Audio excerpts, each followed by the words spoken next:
teatre, tiek kine režisūra apima visą procesą. Nuo idėjos, scenarijaus rašymo, aktorių pasirinkimo, jų ruošimo, kūrybinių sprendimų, filmo ar spektaklio įgyvendinimo. Tačiau režisierius be komandos ne režisierius. Jam reikalinga komanda lygiai taip pat kaip ir komandai žmogus vedantis juos bendro tikslo link. O šiuose kūrybiniuose santykiuose yra labai svarbus abipusis pasitikėjimas, atsakomybės jausmas, nuolatinės pastangos ir kantrybė. Tik dažniausiai režisierius lieka už kadro, o to nori ne visi. Dažnai dauguma veržiasi būti ekrane, scenoje, dėmesio centre. Bet be vieno žmogaus už kadro dažnai nebūtų ir to žmogaus kadre.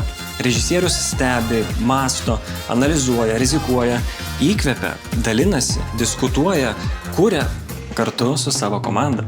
Toji būtybė mane nervina. Ar aš?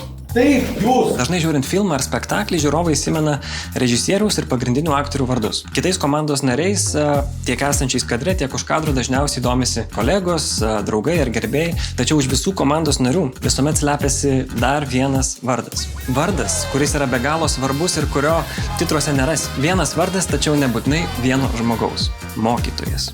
Kiekvieno žmogaus mokytojas, kuris savo žinias, gebėjimus, meilę pasirinktai sričiai, nuoširdžiai ir atsakingai perduoda savo mokiniams. Mokiniams, kurie vėliau atsidėkodami mokytojai sukuria nepakartojamus darbus. Tačiau tam, kad šis stebuklas įvyktų, turi užsimegzti nuoširdus ryšys. Ryšys, kurį kiekvieną dieną kuriame ir puoselėjame InCity mokykloje.